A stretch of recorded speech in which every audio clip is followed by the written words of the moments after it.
Hadirin sekalian, mohon maaf, sebelum kita memberikan closing statement, kita masih akan melanjutkan saling debat.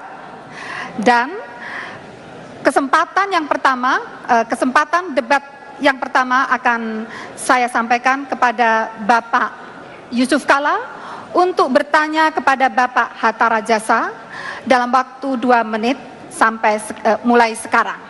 Silakan. Jadi silakan Bapak bertanya. Pak Hatta, kita sudah bicara banyak tentang SDM. Sekarang kita bicara kelembagaan.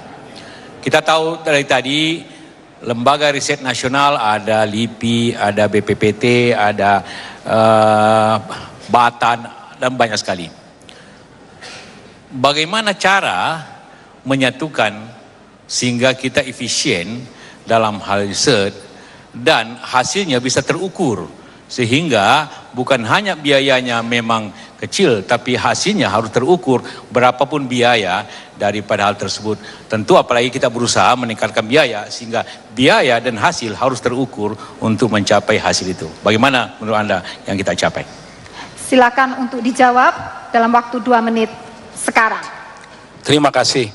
Kita punya 7 lembaga di bawah Kementerian Riset dan Teknologi yang semuanya memiliki kompetensi masing-masing.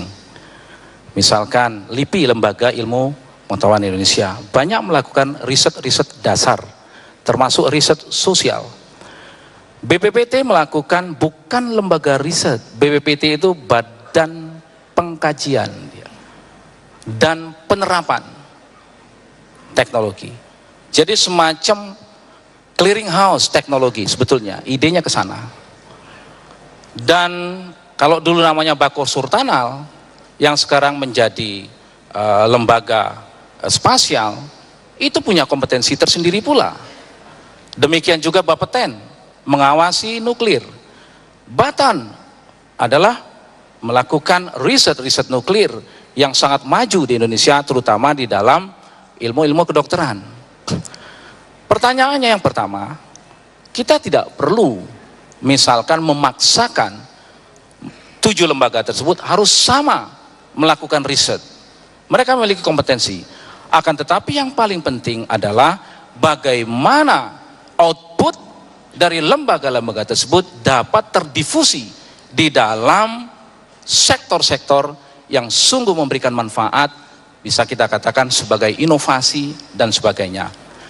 Yang paling penting yang kedua adalah jangan ada redundan di dalam penelitian karena anggaran terbatas, tapi juga saya menganjurkan kepada lembaga-lembaga tersebut apabila kami terpilih untuk berkolaborasi dengan dunia swasta, perguruan tinggi agar terjadi apa yang disebut triple helix untuk menghasilkan inovasi bagi bangsa kita. Terima kasih Pak JK. Terima kasih. Mohon Bapak untuk memberikan tanggapan 2 menit mulai sekarang. Yang saya maksud tadi, akuntabilitas dari riset itu harus juga terjamin, sehingga apabila kita ingin tingkatkan biaya, kita tahu juga apa yang dicapai dengan yang dicapai.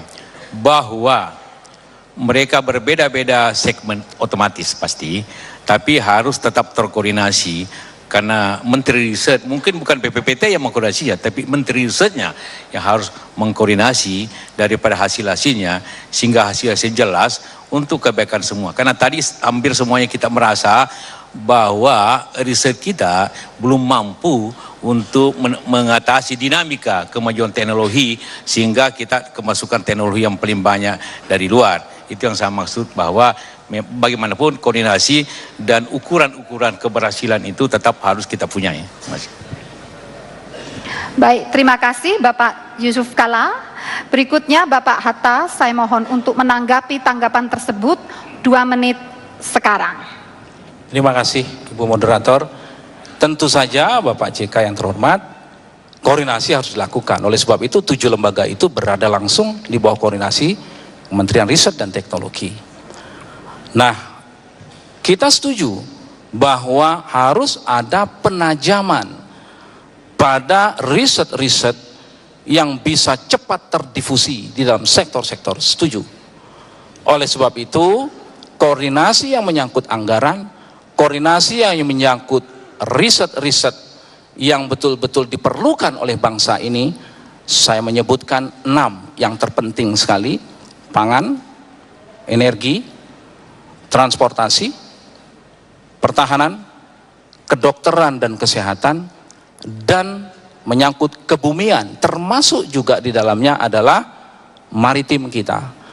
Nah, ini memang penajaman pada sisi itu harus kita lakukan agar semakin cepat aliran dari knowledge menuju ke inovasi untuk membangun perekonomian bangsa kita. Saya setuju. Untuk itu harus ada koordinasi yang baik hal seperti itu, terutama di dalam pendanaan dan penajaman-penajaman. Terima kasih. Terima kasih. Berikutnya kita menginjak ke pertanyaan keempat. Saya persilakan Bapak Hatta Rajasa untuk bertanya kepada Bapak Yusuf Kalla dalam waktu 2 menit mulai sekarang.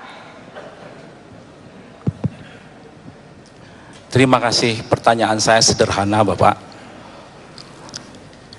Apa kira-kira pandangan Pak JK terhadap sistem pendidikan kita sekarang ini, dan dikaitkan dengan pandangan Pak JK pada waktu dulu, ini dulu, yang kurang sependapat pendidikan gratis. Sekarang ini pendidikan gratis dikembangkan sampai 12 tahun. Seperti misalkan kami menggratiskan pendidikan mulai usia dini sampai ke SMA. Nah, kira-kira apakah dalam konteks ini Pak JK melihat ada yang disebut dengan keadilan, inklusivisme di situ, dan pendidikan yang bersifat universal itu? Terima kasih, Pak. Terima kasih. Mohon untuk dijawab dalam waktu 2 menit mulai sekarang. Ya, pendidikan gratis adalah keniscayaan, sudah terjadi sesuai aturan, otomatis kita harus laksanakan. Bahwa kita boleh berbeda pandang sebelumnya, tapi begitu kita sepakat, maka kita sepakat. Itu yang saya ingin sampaikan. Kenapa harus ada crop subsidi?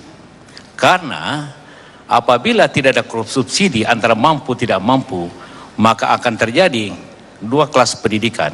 Pendidikan gratis penting, namun bagi yang mampu ternyata membayar puluhan kali lipat daripada seharusnya, karena dia inklusif di sekolah-sekolah yang kata quote unquote sekolah internasional.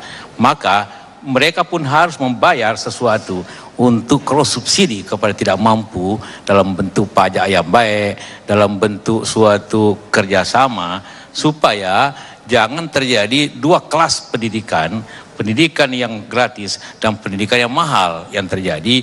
Harus ada kerjasama keduanya, walaupun tentu kita setuju dan kita harus menjalankan sekolah gratis itu yang kita kenal dengan Indonesia Pintar dan sebagainya, karena itu sangat penting untuk rakyat. Tapi realitanya adalah masyarakat yang mampu, mungkin juga cucunya Pak Hatta sekolah di mana? Sekolah di mana cucu? Sekolah gratis atau sekolah mahal? Cucunya Pak Hatta? Cucu. Ya, anak atau cucu? Cucu belum sekolah. Oh, belum sekolah. Anak sekolah mahal tidak, murah. Artinya seperti itu.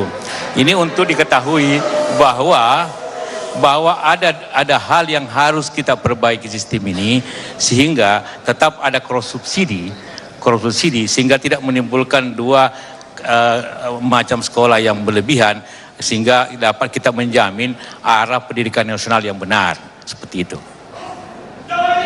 Terima kasih. Kemudian berikutnya Bapak Hatta mohon menanggapi jawaban tersebut. 2 menit mulai sekarang. Terima kasih Bapak JK. Saya masih belum pas betul dengan jawaban tadi itu, karena menurut pandangan kami pendidikan berkeadilan dan inklusif serta berkesinambungan itu adalah hak mendasar dari warga negara, sebagaimana disebutkan di dalam pasal 31 ayat 1, tiap-tiap warga negara berhak atas pendidikan. Ayat 2-nya mengatakan setiap warga negara wajib memenuhi pendidikan dasar. Pemerintah wajib membiayai. Inilah yang disebut dengan inklusif berkeadilan, tidak membedakan. Sedangkan apabila ada kaya dan miskin, tidak tercermin di dalam sekolah gratis. Yang kaya akan membayar pajak lebih besar daripada yang miskin. Tentu ia memenuhi kewajiban-kewajiban konstitusinya dalam kapasitasnya sebagai orang kaya, tapi tidak pada pendidikan itu. Oleh sebab itu kita bersyukur bahwa konstitusi kita sudah mengatur tentang pendidikan yang dibiayai oleh negara. Kalau perlu kita terus naik sampai ke tingkat perguruan tinggi. Terima kasih Pak JK. Terima kasih. Berikutnya saya mohon Bapak Yusuf Kalla untuk memberikan tanggapan terhadap tanggapan tadi dalam waktu 2 menit mulai sekarang. Ya, saya ingin tegaskan bahwa kita Jokowi JK sangat setuju dan mendorong sekolah gratis sejak lama. Yang saya arahkan ada kerjasama antara sekolah yang mempunyai fasilitas lengkap karena itu membayar, sehingga sekolah-sekolah sekitarnya ada kerjasama dapat memakai fasilitas sekolah-sekolah itu untuk justru pemerataan lingkungannya. Jadi sekolah-sekolah yang bayar mahal, satu murid 2 juta, 3 juta per hari, fasilitas lengkap, lapangan bolanya dan sebagainya, mungkin dibutuhkan kerjasama itu sekolah sekitarnya, sehingga dapat orang yang membayar itu juga memberikan share kepada orang yang sekolah gratis yang tidak mempunyai fasilitas yang cukup. Itu yang saya maksud, bahwa harus ada cross subsidi antara sekolah yang mahal dan sekolah yang gratis, sehingga terjamin suatu korelasi, tidak menimbulkan gap-gap di antara masyarakat sekitarnya. Seperti itu. Terima kasih hadirin sekalian. Demikianlah seluruh acara debat, namun kita lanjutkan dengan dengan penyampaian closing statement.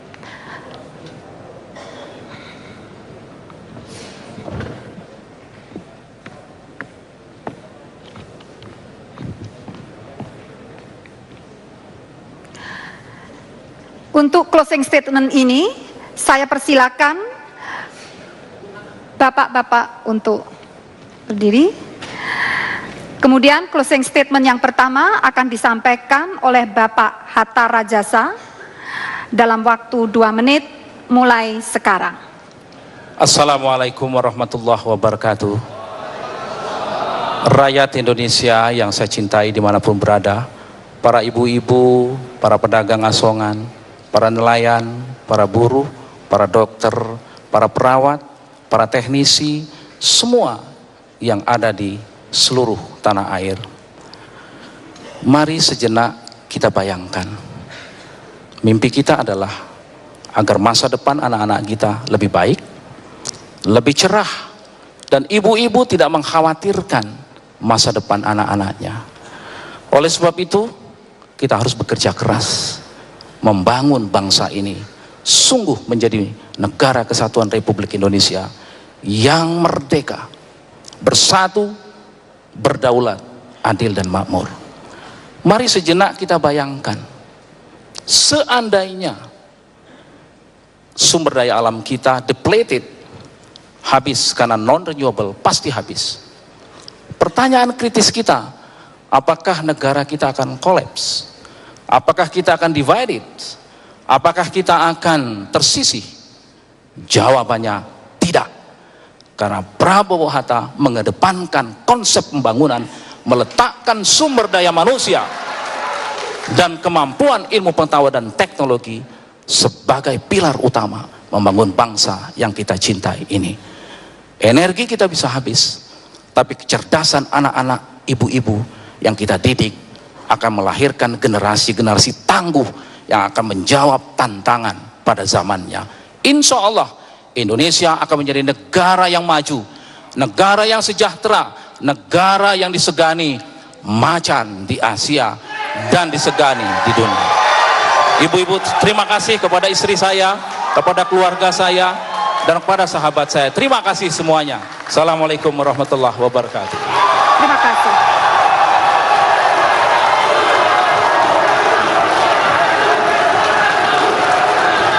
Terima kasih.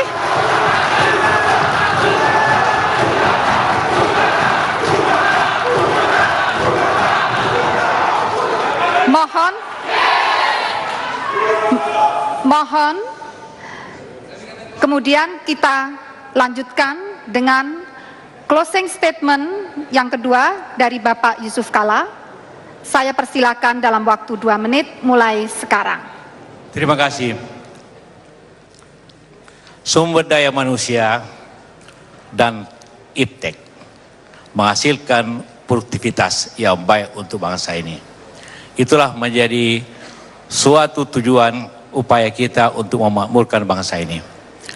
Kalau kita bicara pendidikan, tentu tanggung jawab kita semuanya. Tanggung jawab negara, tanggung jawab komunitas, tanggung jawab keluarga yang paling utama. Keluarga adalah sumber inspirasi, sumber pendidikan yang terbaik, sumber berpekerti daripada anak didik kita. Karena itulah maka keluarga harus menjadi tulang punggung pendidikan itu sendiri. Kedua, ibu-ibu kita, perempuan yang sebenarnya paling banyak tanggung jawab pada pendidikan keluarga anak-anak kita semua harus mendapat penghargaan dan harus mendapat bimbingan. Begitu juga masyarakat yang disable, yang tidak mampu, itu juga harus diberikan perhatian yang besar. Karena mereka bagian daripada bangsa ini sendiri untuk mendapat pendidikan yang baik, yang wajar, yang gratis kepada semuanya. Dari semua itulah, dari keluarga, dari anak, maka pendidikan akan menjadi bahagian yang begitu penting untuk kemajuan bangsa ini. Mulai dari PAUD. PAUD adalah pembinaan karakter awal bangsa ini. Karena umur 3 sampai 5 tahunlah karakter bangsa itu bisa dibentuk. Ke SD-nya yang sampai 12 tahun harus kita bina secepatnya. Begitu juga perguruan tinggi yang harus kita jalankan sebaiknya. Dan anggaran yang besar harus diberikan seperti itu. Lepas dari itu semua adalah teknologi yang menjadi bahagian daripada kemajuan bangsa haruslah menjadi bahagian yang integral dalam sistem nasional kita untuk menjadikan hal semua. Teknologi adalah urusan pengusaha, urusan negara, dan urusan kita semuanya. Terakhir. Terima kasih. Waktu sudah habis. Terima kasih.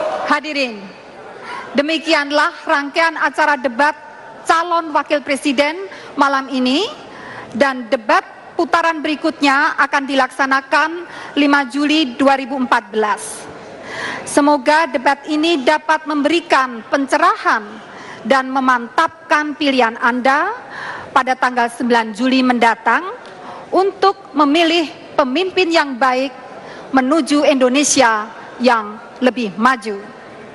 Sebagai penutup, marilah kita bersama menyanyikan lagu Bagimu Negeri.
belum terdaftar? Jika Anda berada pada kondisi ini, segera ke kelurahan atau desa untuk didaftarkan dalam DPTB atau Daftar Pemilih Tetap Tambahan. Syaratnya, namun jika identitas tidak sesuai domisili, daftar ke KPU Kabupaten atau Kota tujuan. Jika DPTB terlewat, masih ada cara lain, yaitu daftar pemilih khusus tambahan. Ayo, coblos presiden dan wakil presiden pilihanmu.